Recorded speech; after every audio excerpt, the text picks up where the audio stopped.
Welcome to episode 22 of Building Blocks for Brendan. Today, I connect with Tariq Fancy, the CEO and founder of the Rumie initiative. Rumie is a non-for-profit tech startup that offers a unique approach to education. Their mission is to deliver a free, innovative, and authentic digital learning experience for anyone, anywhere, to bridge the gap between school and the real world by offering courses such as financial literacy. All while doing this, they have a unique mechanic similar to social media to make the learning more exciting and enticing, to allow individuals to keep learning as they go in bite-sized formats. However, prior to starting Rumie, Tariq was the CIO or Chief Investment Officer at BlackRock Capital. If you're unfamiliar with BlackRock, they're one of the largest financial firms, investing over $9 trillion. Yes, trillion with a T. While trying to make Wall Street more green, he realized that it was just a bunch of greenwashing and marketing, and that there was no real social impact being made. And that's why he decided to make an impact for himself. Since then, Rumie has been one of COVID's success stories. Initially launching in May of 2020, they published their 100th course, or BITE, in July of 2020. Since then, they've been on a rocket ship of growth. They have over 102,000 active learners in over 176 countries, with 900 active BITEs now, or active courses, with an average completion of 7,000. This was a great conversation to have with Tariq to really learn his story going from the tops of the financial world to creating a social impact startup that is really making a difference in the most remote parts of the world.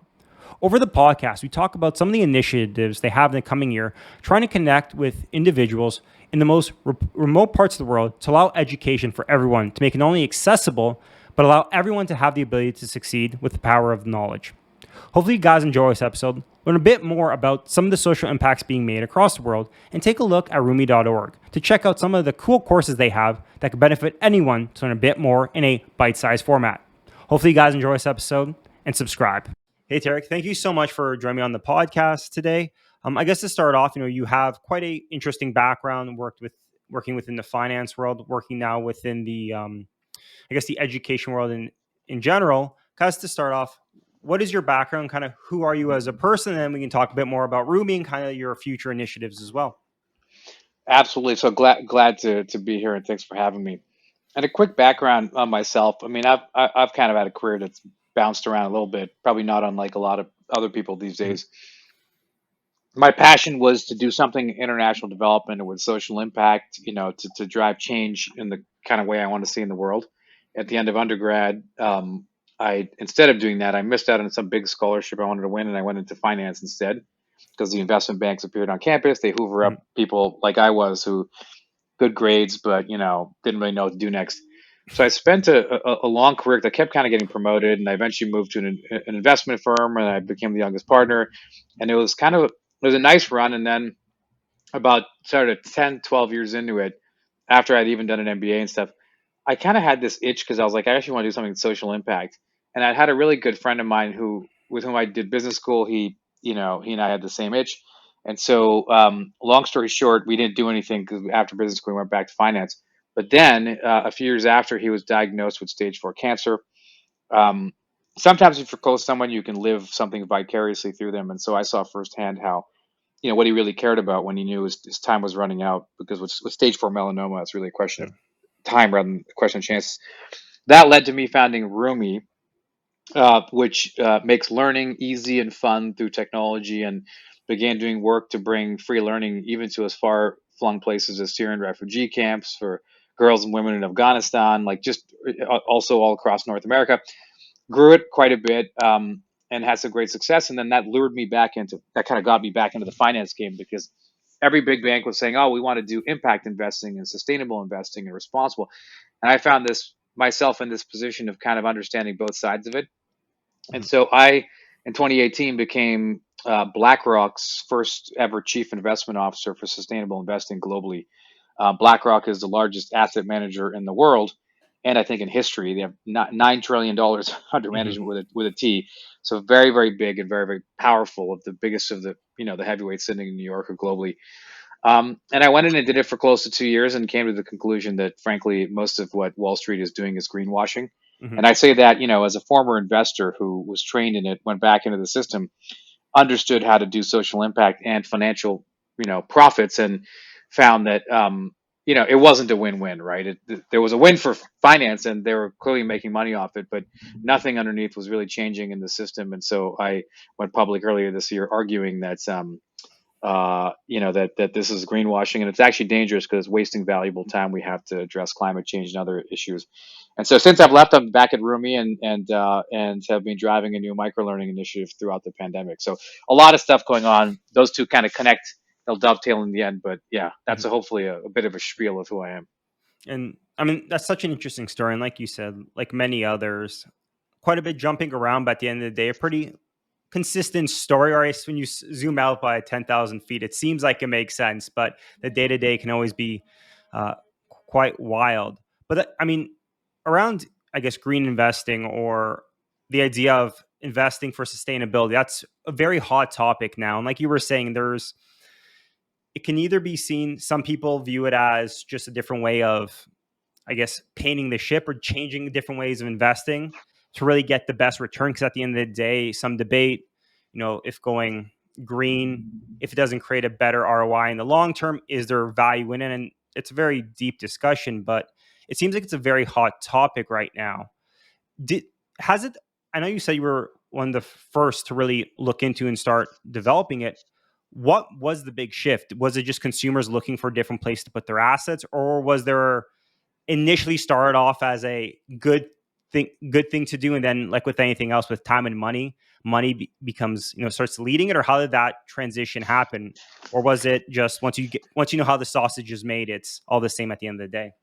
It's a little bit of the hat once the sausage is made. I wouldn't say that I'm the first person to do it because people have been talking about it for decades Mhm. in one way, shape, or form. And what I did have was not, I wasn't the first, but I had the best vantage point because frankly, it's hard to argue with being a trained investor looking at $9 trillion of Mhm. investments because it was all sort of that the integrating ESG into environmental, social, and governance into our investment processes was a process that then rolled up to me, and that's a vantage point that lets you see what capitalism looks like. Like if you have $9 trillion across every asset class and geography, that's the single best vantage point you're going to get to, frankly, what capitalism is doing and what's going on. Mhm. And so I wasn't the first at it. There was a lot of people who were kind of doing it for decades earlier. It was kind of a niche Mhm. sport in some sense.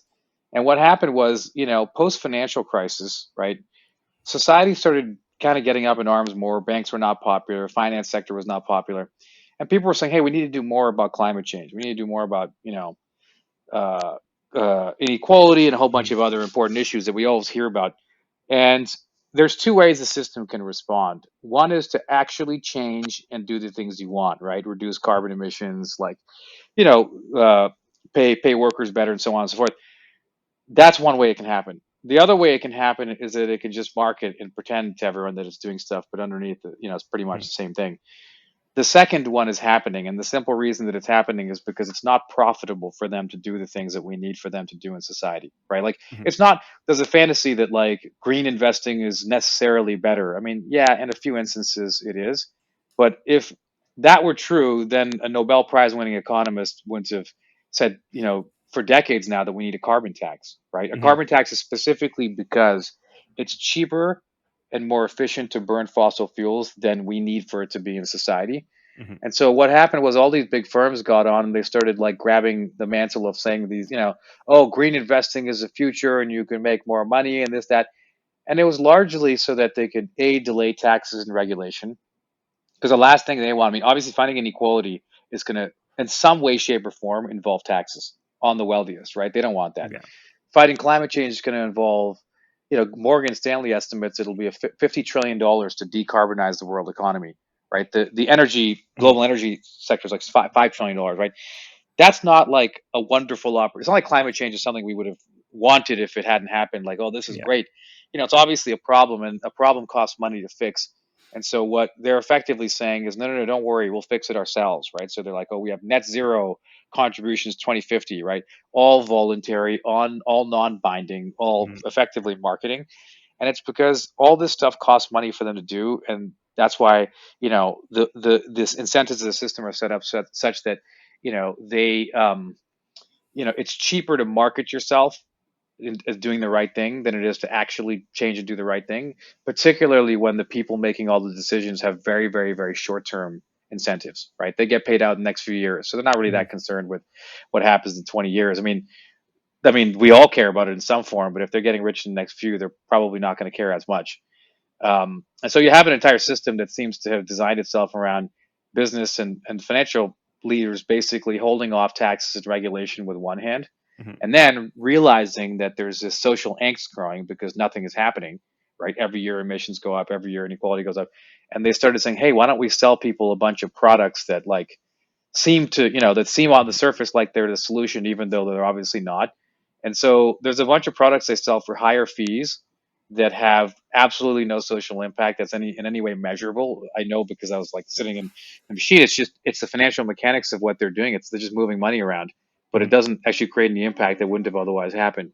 But they have an incentive to sell this stuff because these days, if nothing's regulated, every business has an incentive to say that what they're doing is green, right? I mean, frankly, it'd be crazy not to, right? If everybody Yeah. else is saying they're green and no one's policing it, and all the consumers are like, we want more green stuff, then everybody ends up saying it. And I like what you said there. It's like a problem costs money to fix. It always, like how you said, it always sounds like this green problem is almost can be marketed as a better solution or a way to make more money. But at the end of the day, you have to fix things. And I mean, it's fair to say, I would assume that no one purposely pollutes because it costs more money. It's because it's cheaper to do so. And kind of wherever the path of least resistance is what happens where it follows. And especially how you're saying with the marketing green products, with whatever consumers want, people package up and sell it, even if there is minimal impact. Um, it just sounds better as an investor or as an individual looking at it, saying, "Oh, I'm making a smarter choice. How my choices are impacting the world." That is too many steps of separation away from me. But I feel good for at least saying I'm doing the right thing. And I mean, you always look back at it. It's always hard to really, unless you spend the time looking, it's always easier just to sell to the masses with a. I always remember the same thing with like the gluten-free broccoli. Broccoli is always gluten-free, Yeah, but you exactly. market it as gluten-free broccoli, and people are like, "Oh, I'm making a healthier decision," not really realizing that it makes zero difference or impact. It's just a sticker you're adding onto the same product. So you work within the financial world, you see that it's not, the view from the top is not what it seems. It's not as clear. The impact isn't as large as you thought you could make within the environment. Now, when you were working with Rumie, you initially started a few years ago, and you were working alongside it. Was the idea always to transition to a full time, or was one of those things as the business grew, you realized, hey, this is kind of a passion you started to develop more and more? It's a good question. For Rumi, I plunged into it 100% in the Hmm. beginning. So I stepped back for a few years to the board, and someone else took over CEO Hmm. while I was at BlackRock because I'd obviously gone back to finance, and it was like, 90 hours a week of like just crunching it out. Yeah. But at the beginning when I did Rumi, I did go headfirst in and just dive Hmm. into it because, I think that there's often like a lot of people will do sort of charitable initiatives on the side, right? They'll say, oh, I Hmm. want to raise money for a school in blah blah blah country. That's all well and good. I mean, that's great, and it helps, create impact that otherwise wouldn't have happened. But Rumi was a bit different because we weren't like just trying to, raise a few bucks and send it somewhere. Like, Hmm. there's a lot of charities that do what I call fundraising and redistribution. We weren't that because we thought, I mean, someone wants to raise $1 and send it to Kenya, like that's fantastic. But we were kind of more around the innovation. We were Hmm. saying, listen, there's never going to be enough money to send. So how do we take $1 and use technology to make it give $100 of value? And there was an opportunity there because in the last sort of 10, 20 years, mobile phones have sprung up all around Hmm. the world, and they're connecting people who were previously unconnected. So if you're in a rural part of the US, or Hmm. you're in some rural part of Kenya or Afghanistan, or Hmm. an indigenous community in Canada, whatever it is, you often don't have all the tools and the connection and all to be able to Hmm. take advantage of um, the free digital learning revolution, right? Because all the data shows that there's all these great free learning tools, but it actually seems to increase inequalities in many cases because the benefits only accrue to the wealthiest, right? Oh, The interesting. the Hmm. the less yeah the less affluence. It's not that they lose; they just don't get any gain out of it, and so Yeah. the gap grows. But So we said let's focus on that. Let's focus on seeing if we can use technology to make learning easy, fun, Mhm. accessible, free, and then that actually democratizes things. And that's how it began. But as a result, it was so involved because we weren't just sort of like raising money with a fundraiser and then sending it Mhm. somewhere. We were trying to like build something different that it had to be a full-time gig because it's one of those things where like you just have to roll up your sleeves and do it and build a team and go the whole nine Mhm. yards. And what was the idea of kind of democratizing learning? Was that initially how it started? Was that the impact you wanted to make, or were you just looking at larger issues within society and said, "Hey, this is one we feel we can use technology to make a difference with"? It was kind of the first. I mean, I didn't know exactly how we would do it. I mean, I Mhm. think that's always a process and evolution. It's a product question. But what we knew for sure was that the vision was that you could make that right now at this moment in Mhm. human history, there's an ability to massively drive better educational outcomes because of technology. And Mhm. on some form, it roots back to the ease of, I mean, so some part of it is like people say, like personalized learning, learner Mhm. centric models. All of that's true, and all of that is stuff we focus on. There's an even simpler way of looking at it, which is that, like, just the transition, you know, to doing things digitally makes it much easier and less expensive to disseminate information, Mhm. right? Because imagine you're sending paper textbooks to like some corner of Mhm. place in Africa. That's extremely expensive, right? You got to kill a tree, whatever, Mhm. the trees, whatever. You have to ship the thing. There's IP costs, there's transport costs, the thing's out of date in no time. Mhm. Now imagine that that person has a smartphone, which they either do or they increasingly do because it's sort of Mhm. the computer of choice for the youngest and the poorest around the world. Mhm. The second they have that device, even if they're connected every now and then, you could send them, tons and tons and tons of materials because frankly, it's cheaper to transmit bytes than it is to create books, right? I mean, if you think about it, just imagine the cost of pulp and paper over like 10 or 20 or 30 Mhm. years, it's like kind of the same, right? And look at the marginal cost to deliver a byte, right? Once you have Mhm. like internet costs have gone down, hardware costs come down, and so you start to realize that, like, for a girl in Afghanistan, right, having a smartphone or any kind of, even a Nokia phone, Mhm.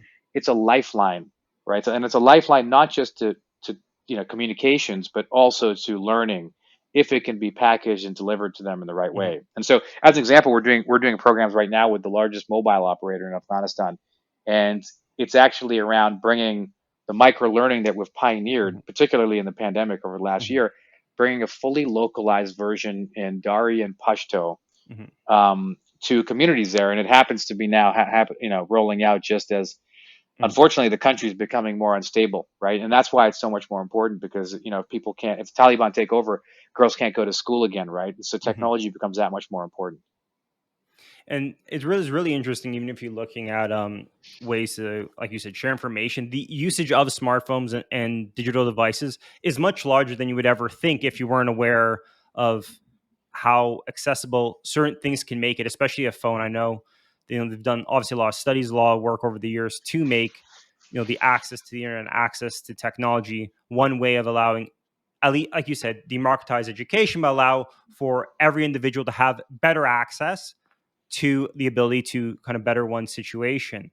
Now, one thing, especially with Rumie, that is really interesting is the idea of having that, the bite size education. A lot of time, I think I remember seeing the videos where, or the content is quite shorter in nature, which is, I like that when we're talking about bits and bytes and bite size as well. All those, you know, uh, just words that sound nice together and having everything easily to ingest or digest. How was that always the plan to have a smaller learnings and then individuals can do multiple, or how did that come to be? What? No, it evolved because we realized there was a better way to drive impact. And so what originally happened Mhm. was, in the early days we had, we were working in some communities where people didn't have a device yet because we Mhm. started in 2013, and Mhm. so even in the last 8 years, obviously things move fast. So at the very beginning, so people didn't have a device, and we Mhm. wanted to test it in actually the most difficult places in the world. Mhm. So we weren't like doing it in a rich city in an urban center. We were doing it in like emerging markets and Mhm. rural areas, and so where frankly you could drive the most impact as a starting point Mhm. because ev- everyone has equal potential, right? But those are the Mhm. communities where they're the most deprived, and so they don't get to realize their potential in the same way. So we started working there, and we had a low cost device because people needed some hardware to use. So we worked with a manufacturer in China. We basically it was just a basic Android tablet, and we had it so you could load a bunch of free learning content. It works offline. And what's interesting is as we evolved, of course, we got rid of the hardware option because people had their own, and so that's great. You can just anyone can use it. But what's interesting is at some point we moved from a device that was locked down. It was like our software, and you could Mhm. only do learning stuff on it. To saying, oh, this is an app. Now you can just put it on your phone next to everything else and use it as much as you want.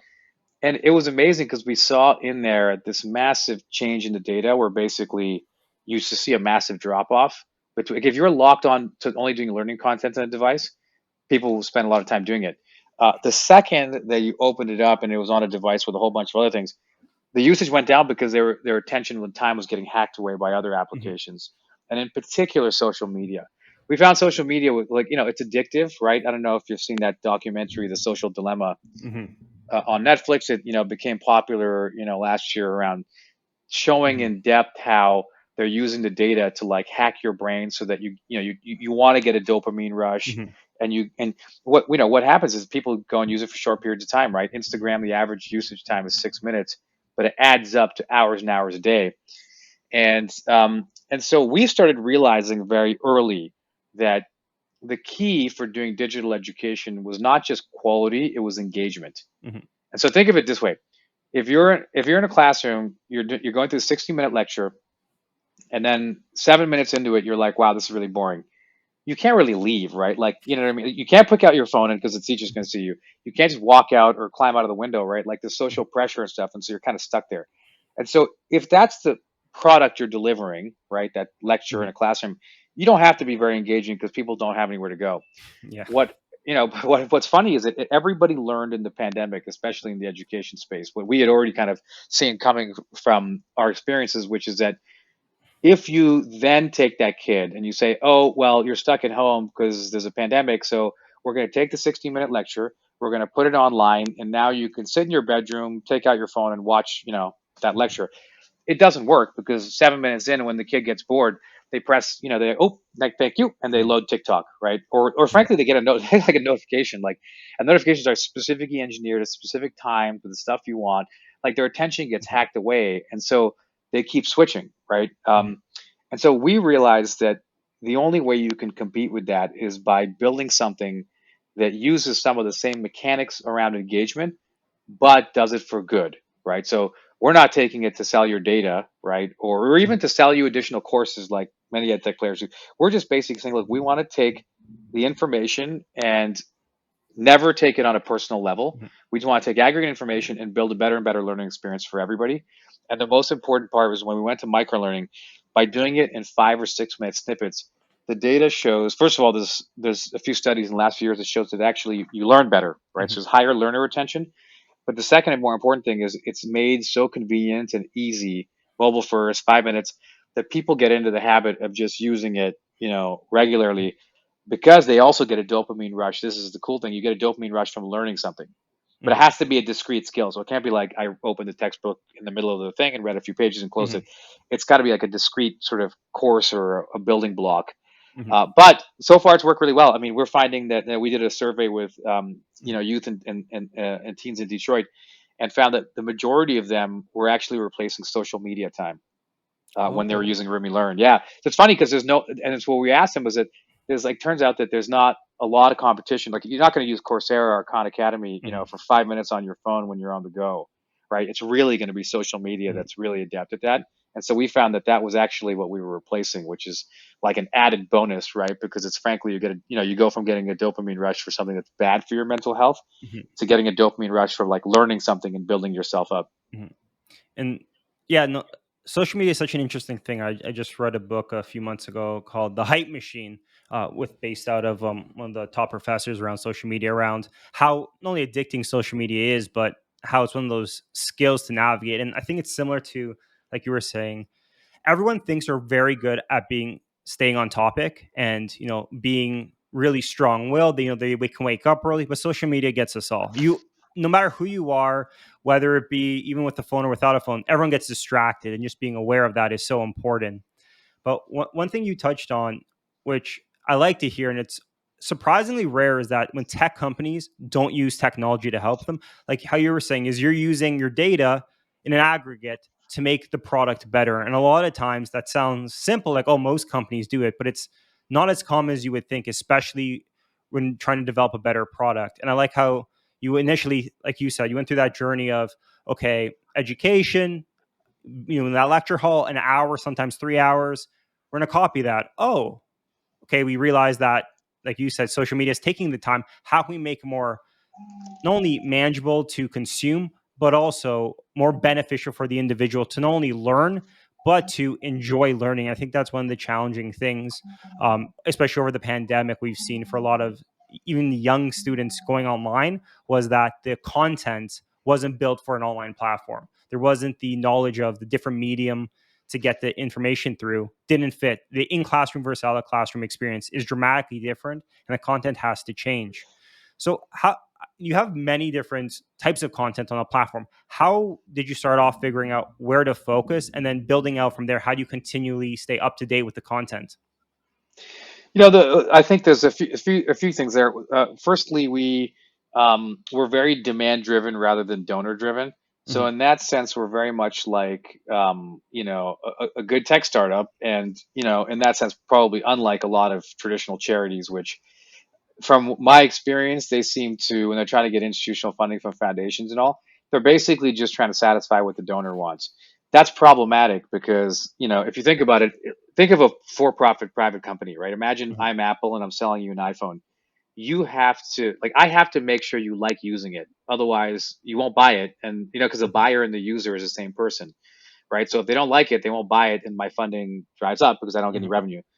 Well, if you're a nonprofit or you're an education, player, whatever, often the person paying for it is not the same as the person using it.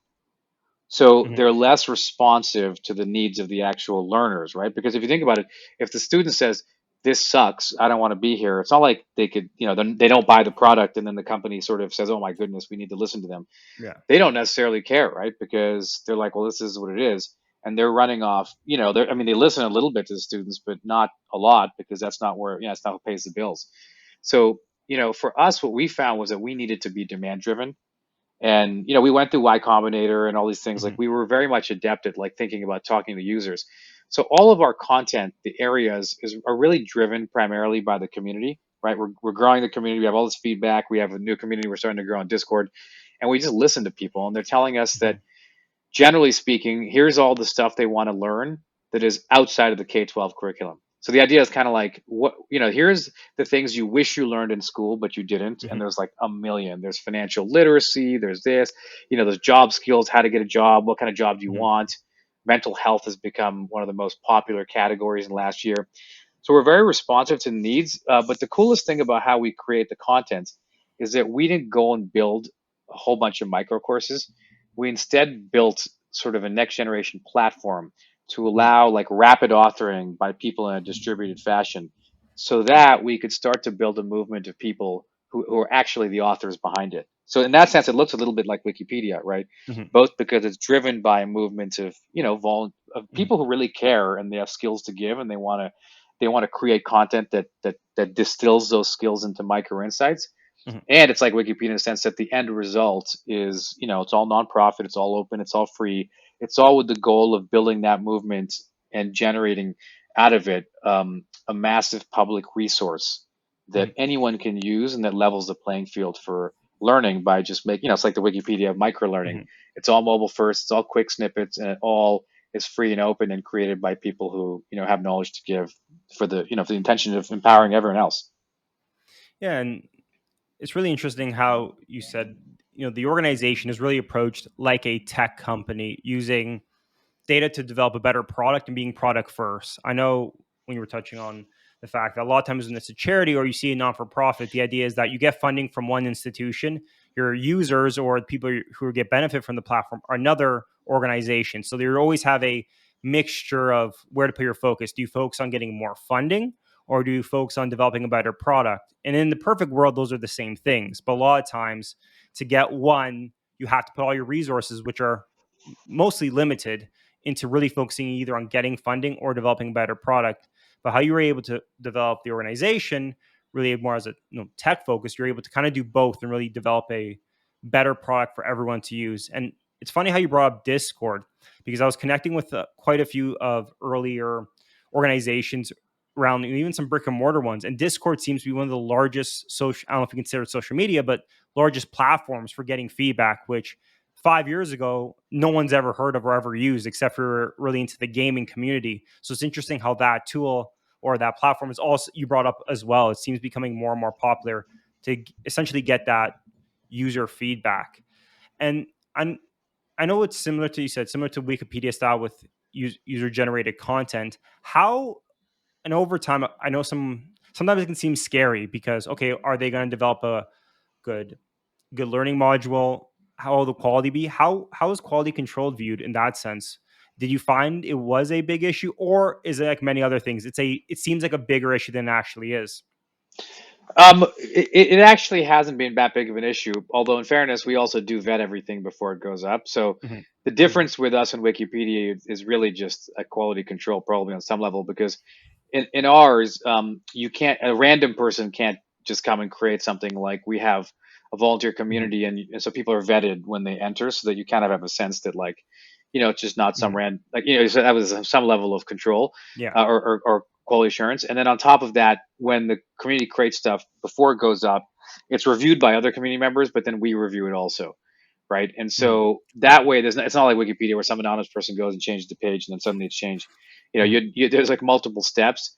And so what we find is that, that allows us to find the perfect balance of, like, engaging a movement of people who really care and they Hmm. want to contribute, but then also making sure that, like, we can do that while, especially in the early days, although I'd say probably always, right? We can make sure, to tell people that, hey, when you come to Rumie Learn, like, yes, it's going to be created by people around the world Hmm. who have skills to give and are distilling it down as a purely open resource, because, like they want, like, just like Wikipedia authors, they want to contribute Hmm. something, but also, that it's been vetted, and, it has that Rumie seal, so Hmm. you know what to expect.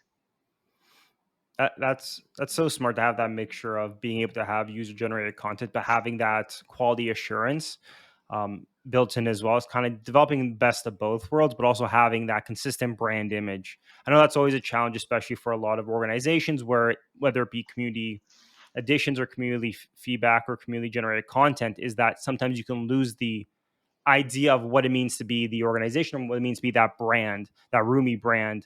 With your method, you're allowed to actually have a consistent quality. Now, obviously, very data driven organization. Have you found anything interesting based on like what users are more interested in learning? Is there do people start off with financial literacy, then get into job seeking? Like, was there any interesting connections based on location or just how the platform is being used that surprised you? Um, uh, there's been a bunch of really interesting insights. I guess, the ones I'd say that are particularly interesting, are that, so we really launched it, Mhm. about a year ago, right? So we pulled it forward. I don't even know if it's fully Mhm. ready, but, that's kind of the whole game, and, Yeah. all these things, right? So we've been operating for years. The micro learning piece we built out and then launched a year Mhm. ago. And as it's grown, we've gone from 50 micro courses at the beginning to, like, we crossed 1,000 a couple of Mhm. weeks ago, and actually we're creating now at a rate of, like in 40 or 50 a week, right? Because as the community gets going, Mhm. right, and the movement's growing, which it'll keep accelerating, you just get more and more. And so within that, what we've noticed over the last year is that there's been a lot of interest in mental health content. I think Mhm. that's, to be honest, it's what I'm happy to see that. And, I know that plays a role in something that's Mhm. very important in general, and especially during a pandemic. Mhm. A second thing that we've seen that I thought was very fascinating was, a real deep interest in understanding what careers to take. There's a lot of, I think, young people who are sort of like, I don't know what. First, they were like, a lot of the content started coming out. I was like, how do you get a job? So there's a bunch of stuff around Mhm. CVs and this, that. Then it started expanding to, like, interviewing, right? Like, okay, interview questions, this, that. And we found that the micro courses, you could actually find, there's specific areas where you could cover it, which was really, really useful, Mhm. particularly to people who are, like, not from the most affluent communities, right? Mhm. 'Cause if you're from, like, a really rich community, you don't learn that stuff in school. You learn it through, like, your Yeah. parents and your, I mean, like, they're getting all the internships and they have all the opportunities. But the kid who is from the worst part of town or in a different school, Hmm. they're covering the same curriculum in the school system, right? But then Hmm. there's all the stuff they don't get in the school system, which are the hard ones, or like how do you actually get a job and stuff. So it started evolving around that, and actually where it's landed now is a series of courses and micro contents on what career should you even look at in the first place. And that Hmm. was really interesting to me because what everyone was thinking, they're like, oh, you can just do all these things for free online. Like you can go and learn coding and you can Hmm. take this Coursera course, blah, blah. And the reality was what young people were saying was, hey, that's nice that I can go and spend like 10 hours doing a coding course. But like, I'm at the top of the funnel, right? Like, give me 5 minutes on why I even want to do this as a career. And so we Hmm. started creating all those courses, and it's like everything from like, do I want to be an arborist to, do I want to be a coder? Do I want to be this, that? And it's not as simple as saying like everybody should be a coder. Everybody wants to be a coder. You know what I mean? Yeah. Like people say that, and it's like, give me a break.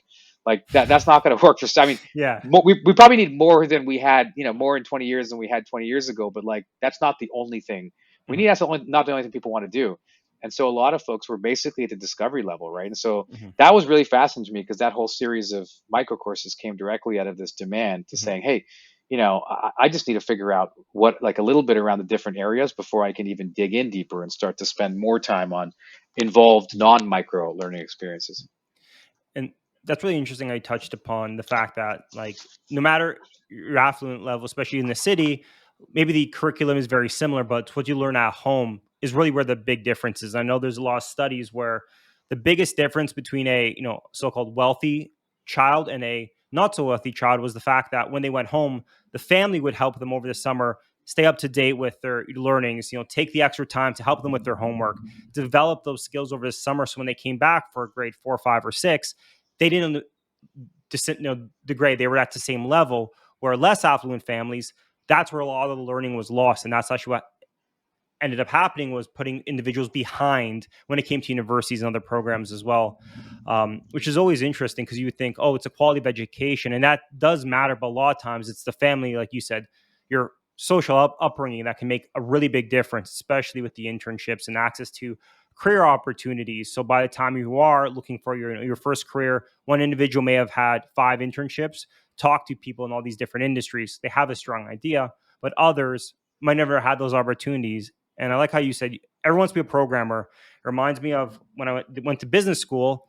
Every time you go in, they say, "Do you want to do you want to be in consulting or do you want to be in finance?" And if you say neither, they say, "Well, those are the two programs that pay the most, so that's why you're going to business school to get those. So it makes our school look better." Um, Yep. and I think it's the same thing with, in any individual is sure it's easy. There's a lot of free resources online to become a programmer, to learn these skills. But if you don't know what it's about, you don't know what the industry is about or what the job's about, that's a big commitment to take just to figure out maybe programming isn't the skill for you or an industry you'd be interested in. So I kind of find it interesting how your users, it's almost you can see their life cycle in the sense that, interested in skills, how to apply to a job, how to write a resume, how to then get an interview, what careers to look at. It's almost you can almost see the transition throughout the courses and programs to get to someone to get to that job. And then maybe in a few years, there'll be, more financial literacy around, okay, how do I savings? How do I do all these other life skills or business skills that weren't really taught within the education system?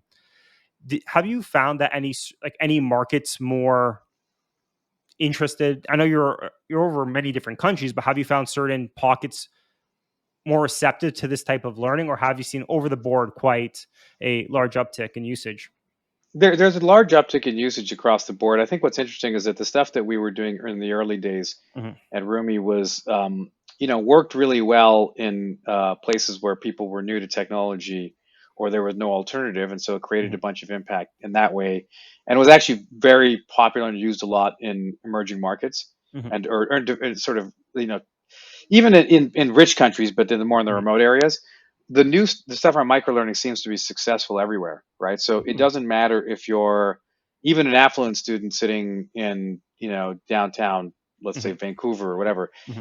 you're still as interested in it because it just seems to work for everyone. And so Hmm. like we're the micro learning engine. We're launching it, um, in places around the world in different languages, and so it really just seems to be kind of across the board where I would say it's particularly seems to have a lot of traction is youth, right? So if you're Mm, 15 to 25, because the content also, besides being micro, really our view wasn't to make it micro. Our view was to make it engaging, right? mhm. Like so that It's it's true. not just here's stuff you need, it's here's stuff you need and also you want, right?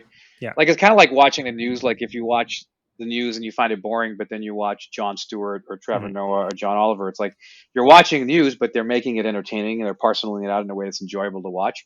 In some sense, that's a decent analogy for what we're doing with it. Because mhm, besides being micro in length, we make sure to like incorporate like just this fun things as memes. There's mhm, animated GIFs. There's all kinds of things incorporated in there, in addition to it being short and quick and mhm, valuable, because that's what kind of makes it fun, right? It has to be easy and fun, and then you'll mhm, find that people start replacing social media time with something that is good for their mental health. mhm. And that's so true. I think a lot of times, no matter how good something is, no matter how good the book is, no matter how good a way of learning something is, if it's not entertaining and doesn't hold your attention, no one's ever going to do it. It's I always compare it to like eating your vegetables as a child. Your parents said they're good for you, but no one likes to eat them because it's not an enjoyable experience. Unless you eat Brussels sprouts. Apparently, as a child, no one likes Brussels sprouts, but when you get older, everyone enjoys Brussels sprouts.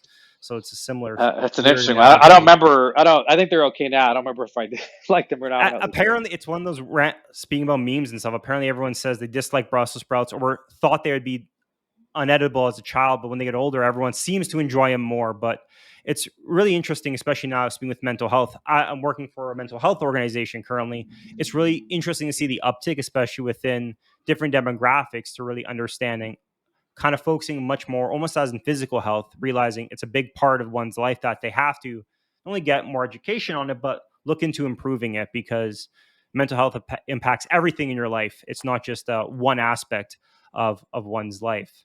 So Absolutely. going forward, I mean, a lot of success obviously during the pandemic. It's starting to grow all around the world.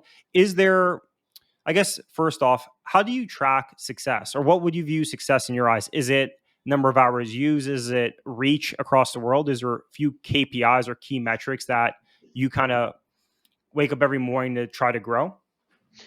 Yeah, I mean, there's a few. I mean, we test like learning impact at a micro level, right? So we'll do Mhm, small groups with partner organizations and all, both to understand like how it's creating learning outcomes, and also to get user feedback, right? So that we can mhm, understand a bit better, how to use this, when do you use this, what to make it better, and so on. And so that allows us to understand how to make it better and how to make sure that it has maximum yeah. value and impact to the learner.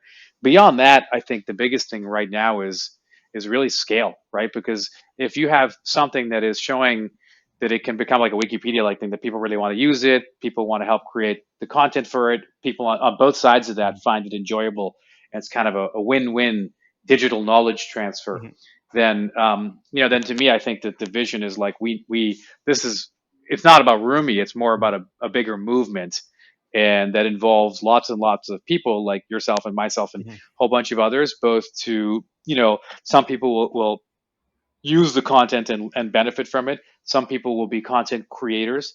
Some people will just help disseminate and share it. But it's kind of like, the early days of Wikipedia was really where the way I think about it is that like this is something now that like is starting to accelerate and scale, mhm. and it clearly creates a lot of value for everyone involved in it. So we just really want to build the movement as much as we can.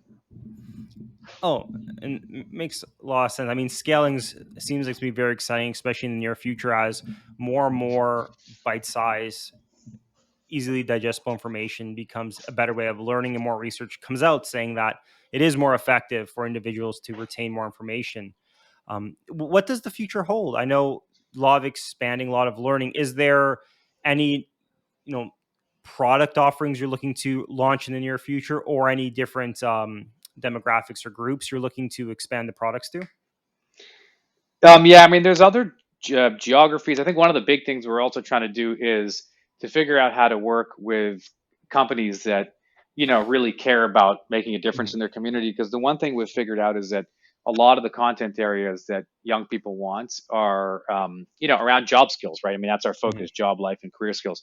A lot of those skills companies have and their employees have, and the employees are often looking for ways to, get involved.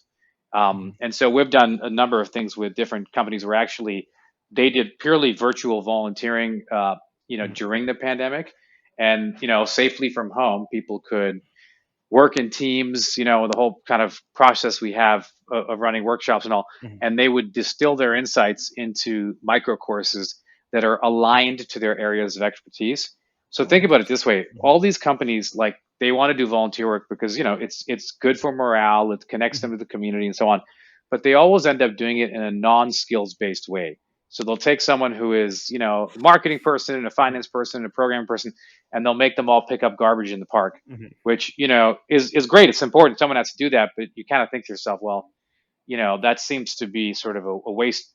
Purely, honestly, from a pure economics perspective, it's kind of Yeah. a waste, right? So we looked at it and we're like, wait a second, like, we have young people who are learners and they're looking to learn around, about finance and about marketing and about coding, right? So why don't Mhm. we actually take those skill sets and have people help create the content in a way they can distill their insights into Mhm. actual, micro lessons that are extra valuable to people, because the learners really appreciate learning skills from the people who Mhm. actually, do it day to day. And what's really cool is that actually the people who are contributing, we've done all these like surveys Mhm. and tests and all, and they actually feel a lot better, right? It boosts their morale too, because they like the fact that it's skills based. They're all, it's a rewarding thing that they like doing. And so that's really exciting to us, because we see an opportunity to grow that Mhm. in a way that like creates value for everyone.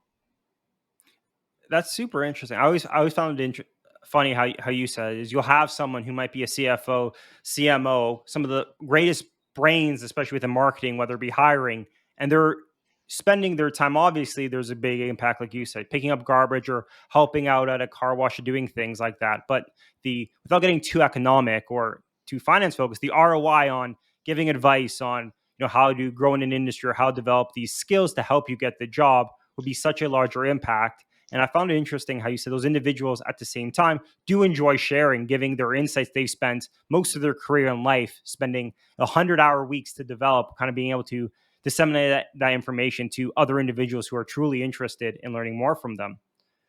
That's Yeah, absolutely. I mean, it's so much nicer to be able to share with the Mhm. world what you value about yourself and what the world values about you, right? Mhm. Where you have some specific expertise that makes you kind of special because you spend a lot of time doing it, and other people need it, and you can Mhm. contribute it to those who are looking to learn. Mhm. I mean, your story is truly interesting, kind of going from the finance world, which, depending on who you talk to, can be seen as negative or evil, to almost much more non-for-profit focus, and really a whole transition through a kind of having your eyes kind of seeing a bit of everything. I think that's one of the benefits of having individuals work with non-for-profits who have a corporate experience, because at the end of the day, finance and having a way of sustaining a business financially is important. If there's no money to fund something or to get things moving, it's very hard to make any impact, or having at least knowledge of that is truly important. But for individuals who are interested in Rumie, kind of getting involved and learning more about the program or kind of what the organization is doing, what's the best place for them to learn more? I think the first place that they I would recommend people start is to go to rumie.org, do it on your phone or Mhm. whatever you're on, rumie.org, and just check out microlearning. Find a Mhm. bite that you like and share it with someone, right? Because that's actually what I first started doing, and it's, I don't think I created the growth by doing this, Yeah. but I found it personally rewarding. Was that I found like a million different, like tons of different bites I liked. Bites Mhm. are this micro courses. One of my favorite ones was this micro course on the benefits of taking handwritten notes. And it's funny because I had gone to like Mhm. typing out every single note I would do, and then I'd heard kind of people starting to push back and say, well, actually, there's cognitive benefits of writing stuff down. Mhm. And so this micro course had all that information in there, right? About, really super Mhm. quick, but it made it super easy to understand. Like, there are benefits to writing by hand Mhm. because for a bunch of reasons, people seem to retain the information, but like your mind remembers it better. And so Mhm. anyway, I really loved that bite. So I just pressed the button and started sharing it. You can share it to whatever you want. So I sent it through Mhm. WhatsApp to family members, and then they got all excited, and then they started finding their own they Mhm. liked. So I would tell people, check it out, find a bite that you like, and share it with one person. And honestly, that's kind of like it's all open and free, right? So the more we Mhm. kind of do that, that would be great. And the other thing is people can follow us on social. We're Rumi Learn, or I am at I am so fancy, which is because my last name's Fancy, and So Fancy was taken. Yes, Fancy was taken, So Fancy was taken, but I doubled down. So Fancy was open, so if you follow us, we'll share a lot more information. And one Mhm. of the areas we'll start sharing more information is actually on how the economic system works. So to tie back the conversation to sustainability, Mhm. how do you create social change? Well, you have to empower people with knowledge so that they Mhm. know not just that like we need to fight climate change, but like how do we actually do it, right? So that we're not in a world where everyone keeps talking about it and yet every year emissions go up. Mhm. And so I'd seen inside the middle of the machine how it is not changing because we're not pulling the right levers, which for the most part, relate heavily to the need for government regulation. Mhm. But of course, I turned my left and turned my focus back to Rumi, and then it's sort of the perfect intersection, right? Because we Mhm. know that we can use micro learning to help people understand more and more how the system works, and therefore how we can work together to change it for the better. Mhm. And it's so interesting. I do think climate change is always a hot topic, but fully understanding how to make an impact is so important because talking is good, but action is always seen as better. Especially as time is running out, it's getting more and more serious as every day goes by. But I just want to thank you again for coming on this show and kind of sharing your story and especially the impacts you're trying to make across the world. My pleasure. Great being here and chatting with you.